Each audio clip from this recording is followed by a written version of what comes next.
Tatlong anggulo ang tinitignan ngayon ng pulis kaugnay sa pagkamatay ng advertising executive na si Kay Davantes. Lumalabas din daw na hindi dinukot ang dalaga sa Bonifacio Global City kung pagbabasehan ng mga kuha ng CCTV bago ang krimen.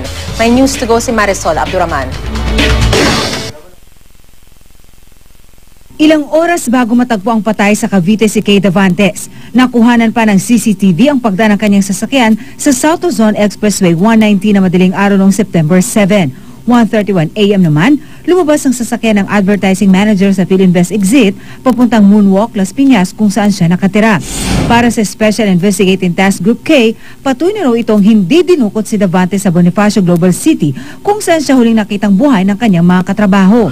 In-enhance nila, nakita naman yung plate number at saka yung parang image ng babae. Tatlong anggulo ang tinitingnan ng task group ng motibo sa krimen. Una, crime of passion.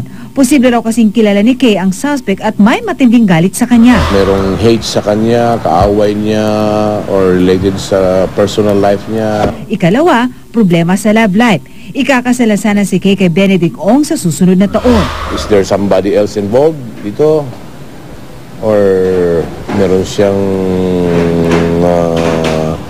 isang manliligaw na prostrate? Ikatlo, posible rin daw na may kinalaman sa trabaho ni Kay ang krimen. Binavalidate na ngayon ng task group ang mga salaysay ng mga katrabaho at kakilala ni Kay na ang ilan ay nakasama niya sa gimmick nung gabi bago siya natagpo ang patay. Kumpirmado ring 2 kutsilyo ang ginamit sa pagpatay sa biktima, double-bladed ang pinangsaksak sa leeg at isang kitchen knife ang pinangsaksak sa likod. Pero ang kitchen knife na lang ang na-recover ng mga otoridad sa lugar sa Silang Cavite kung saan nakita ang bangkay ni Kay.